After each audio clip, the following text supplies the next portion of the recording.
And there was war in heaven. This is one phrase in the Christian Bible that contains a lot of rattling truth. Welcome viewers. Today we will be opening up some facts from the history of creation and the scenarios around it. The focus will be on the one who caused this unbelievable war in paradise and its accomplices known as the fallen angels. We will also be talking about who the demons were and the forbidden copulation that led to the birth of the cursed giants, called the Nephilims. We'll enter the forbidden knowledge that the rulers of the world don't want you to know about. Let's jump in. Lucifer is a well-known name that you are probably familiar with.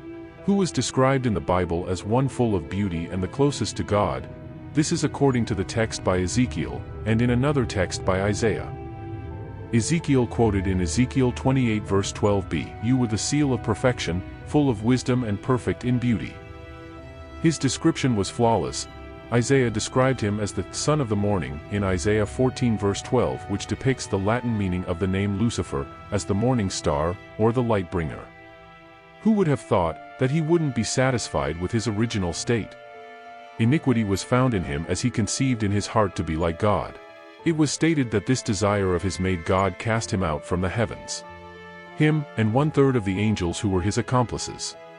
This story is from the Bible and it is just one side of the whole story. Other mythologies have been told about a certain devious act of 200 angels who shared a conspiracy and had intercourse with the ladies on the earth.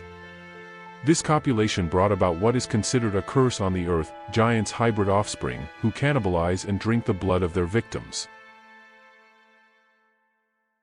Fallen angels. The term fallen angels is not mentioned in the Christian mythology in the Bible, but it has descriptions in it.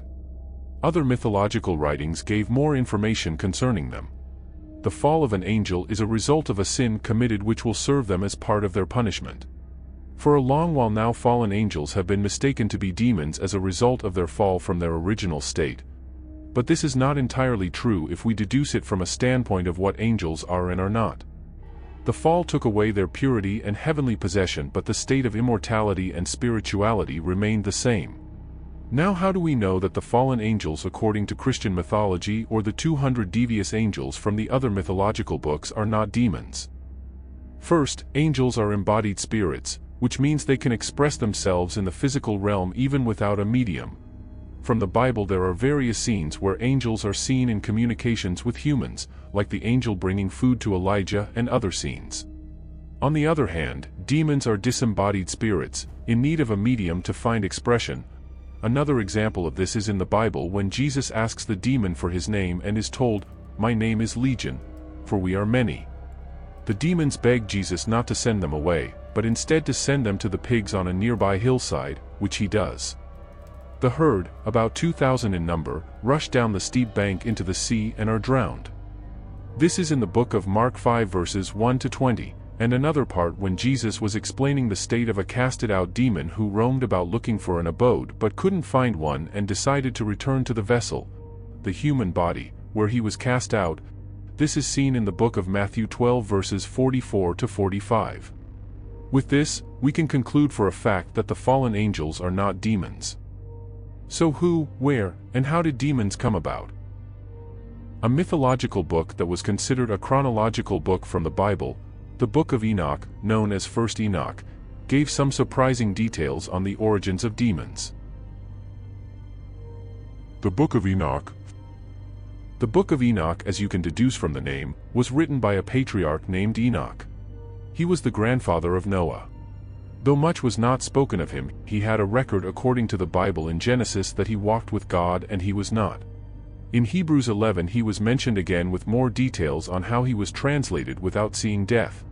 And of course, we know that a lot happens during this walking and pleasing the God. To the extent he was translocated into the heavens without experiencing death, making him one of the three that went to heaven with their body. The book was written around 300 BC. The Book of Enoch was excluded from both the Hebrew Tanakh and the Greek translation of the Hebrew Bible, the Septuagint. It was not considered canon by either Jewish or early Christian readers from around 300 AD. However, a text from the Book of Enoch was quoted in the book of Jude 1 verse 14. It was also about these that Enoch, in the 7th generation from Adam, prophesied, saying, "See, the Lord is coming with 10,000 of his holy ones, 15 To execute judgment on all, and to convict everyone of all the deeds of ungodliness that they have committed in such an ungodly way, and of all the harsh things that ungodly sinners have spoken against him. The broad expository on the Watchers or the fallen angels and demonology was what brought the controversy of the book. The details of the fallen angels as we know them from the Bible in Gen 6 are rendered controversially in the Book of Enoch. He described them as the Watchers. 200 of them had sexual intercourse with the earthly women, which resulted in the women's transformation into bird-like humans. Their offspring were giants, which the Bible referred to as Nephilim. The first Enoch describes the first sin was not from Adam and Eve but was from the fallen angels. The book was said to have been preserved by his grandson Noah, though many other of his writings are said to have been lost as a result of the flood. The importance of first Enoch is first seen in the explanation of the sin of the Watchers. So who are the Watchers? The Watchers. The Watchers are angels God placed in charge of the earth. This can also be seen as related in the Bible how angels were mainly in charge of the earth after the disobedience of Adam and Eve. Most of the events in the Bible where God was mentioned as a first-person presence were not God but angels.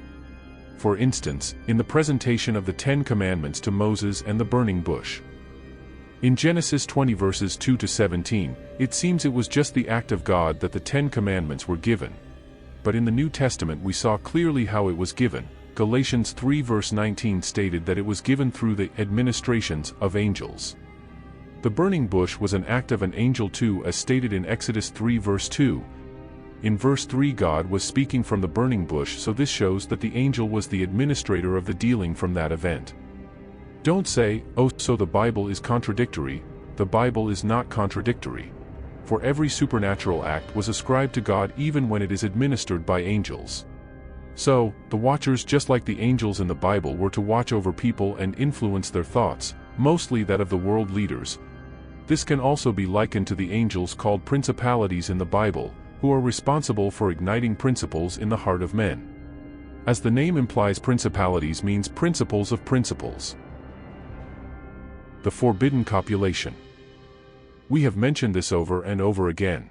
Now let's go into details about it. We are going to explore this by seeing the first section of the Book of Enoch, titled the Book of the Watchers.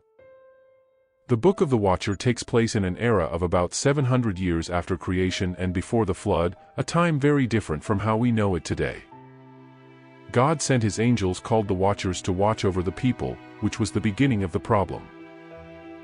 The Watchers, not minding the difference in the species, became sexually attracted to the daughter of the earth. By the way, the following verse of chapter 6 of the Book of Enoch is almost the same as the book of Genesis in the Bible.